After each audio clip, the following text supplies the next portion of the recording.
আসসালামু আলাইকুম।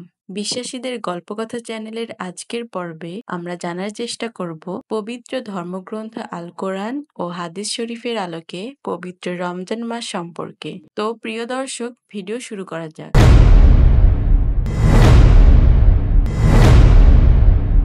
বিসমিল্লাহির রহমানির রহিম। রমজান মাস মহাসম্মানিত মহাপবিত্র মাস।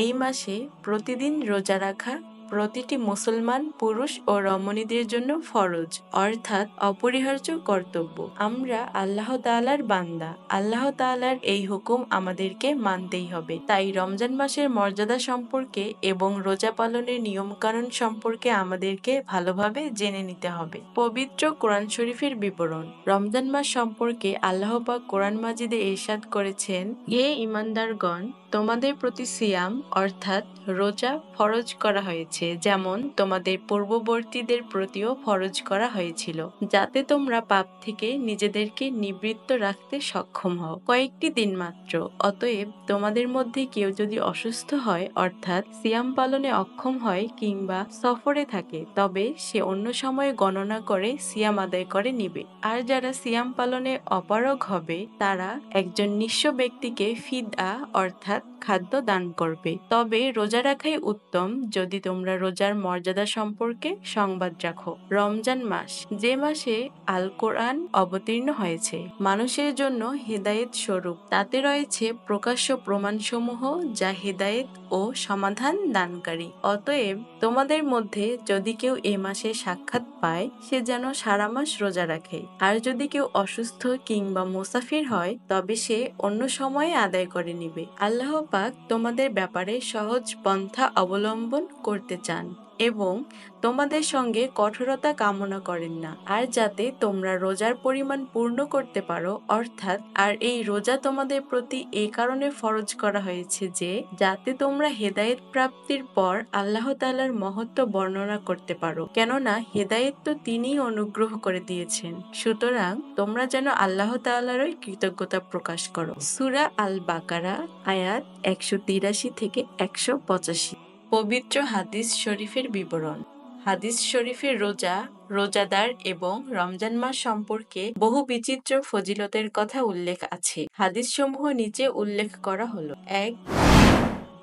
আদম সন্তানের প্রতিটি নেক আমলই 10 গুণ থেকে 700 গুণ পর্যন্ত বাড়িয়ে দেয়া হয়, কিন্তু রোজার ব্যাপারটি ভিন্ন। আল্লাহ পাক বলেন, রোজা শুধু আমার জন্য, সুতরাং আমি নিজে তার বিনিময় দান করব। আমার সন্তুষ্টি অর্জনের জন্য সে পানাহার ছেড়েছে, প্রবৃত্তির আকাঙ্ক্ষা পরিত্যাগ করেছে। রোজাদারদের জন্য দুটি আনন্দের সময় আছে, একটি ইফতারের সময় আর অপরটি প্রভু প্রতিপালকের সঙ্গে সাক্ষাতের সময়। রোজাদারদের মুখের গন্ধ আল্লাহ তাআলার কাছে মিশকের চেয়েও বেশি পছন্দনীয়। বুখারী, মুসলিম। 2. বেহেশতের একটি দরজার নাম রায়্যান। রায়্যান শব্দের অর্থ তৃষ্ণা নিবারক ও তৃপ্তিদায়ক। ওই দরজা শুধু রোজাদারদের জন্যই, অন্য কেউ ওই দরজা দিয়ে প্রবেশ করতে পারবে না। আর ওই দরজা দিয়ে যে প্রবেশ করবে সে কোনোদিনও পিপাসিত হবে না। বুখারী, মুসলিম। 3. রমজান শরীফের উদ্দেশ্যে বৎসরের শুরু থেকে শেষ পর্যন্ত বেহেশতকে সাজানো হয়। বেহেশতের হুরিগণ সারা বছর রমজান মাসের জন্য সাজসজ্জা করতে থাকে। রমজান মাস এলে বেহেশত বলে, হে আল্লাহ পাক, আপনি আপনার সৎ বান্দাদেরকে আমার অভ্যন্তরে প্রবেশের অধিকার দান করুন।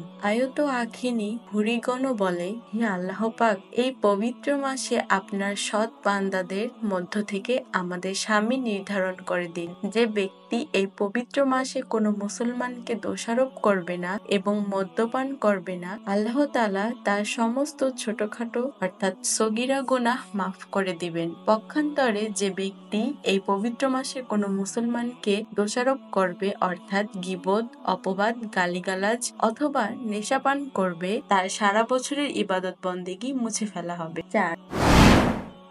পবিত্র রমজানের প্রথম রাতে আকাশের সকল তোরণ উন্মুক্ত করে দেয়া হয়। এবং রমজান শরীফের শেষ রাত পর্যন্ত তরুণসমূহ উন্মুক্তই থাকে। রমজান শরীফের রাতে কোনো মুমিন ব্যক্তি খাঁটি নিয়তে নামাজ পড়লে তার প্রতি রাকাত নামাজের বিনিময়ে তাকে ২,৫০০ গুণ সওয়াব দেওয়া হবে এবং তার জন্য বেহেশতে নির্মাণ করা হবে লাল মণিমুক্তার সুদৃশ্য অট্টালিকা। ওই অট্টালিকার ৬০টি দরজা থাকবে এবং প্রত্যেক দরজার সামনে থাকবে লাল মুক্তা বিশিষ্ট একটি করে স্বর্ণনির্মিত কামরা। যে ব্যক্তি রমজান শরীফের প্রথম তারিখে খাঁটি নিয়তে রোজা রাখে তার বিগত রমজান থেকে এই রমজান পর্যন্ত সমস্ত গুনাহ মাফ করে দেয়া হয়। আল্লাহ তাআলার নিকট তার ক্ষমা প্রার্থনার জন্য ৭০,০০০ ফেরেশতা নিয়োজিত হয়। তারা ফজরের নামাজের পর থেকে সূর্যাস্ত পর্যন্ত তার জন্য দোয়া করতে থাকে। ৫.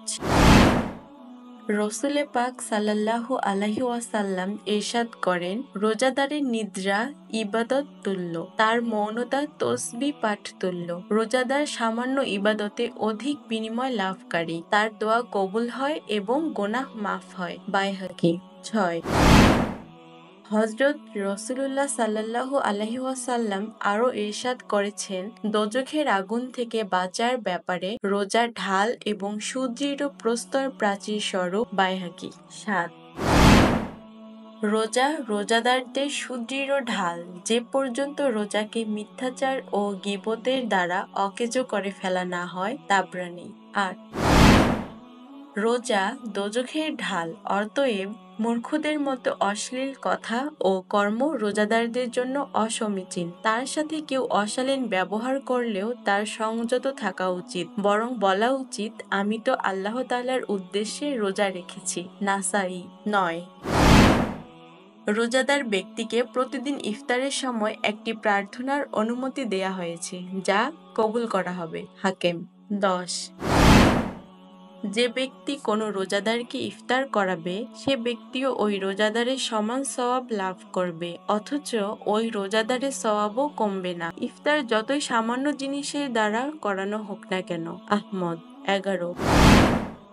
হযরত রসুলে মকবুল সাল্লাল্লাহু আলাইহি ওয়াসাল্লাম ইরশাদ করেছেন, কিয়ামতের দিন ৩ ধরনের ব্যক্তিদের খাওয়া দাওয়ার হিসাব দিতে হবে না, অবশ্য হালাল খাদ্য হওয়া প্রয়োজন। ১. ইফতারের জন্য ব্যবহৃত খাদ্য। ২. সেহরি হিসাবে ভক্ষিত খাদ্য এবং ৩. ইসলামী রাষ্ট্রের সীমানা প্রহরীর খাদ্য। ১২. রমজান মাস এলে দোজখের দরজা বন্ধ করে দেয়া হয়, বেহেশতের দরজা খুলে দেয়া হয় এবং শয়তানকে শৃঙ্খলিত করা হয়। ১৩. একটি দিনের বিশুদ্ধ রোজা পালনকারীর কাছ থেকে দোজখের ব্যবধান রচিত হয় ৭০ বছরের। বুখারী, মুসলিম। তো প্রিয় দর্শক, এই ছিল আমাদের আজকের আয়োজন। কেমন লাগলো তা দয়া করে মন্তব্য করে জানাবেন এবং পরবর্তী ভিডিও পেতে লাইক, কমেন্ট ও সাবস্ক্রাইব করে পাশে থাকার অনুরোধ রইল। ধন্যবাদ।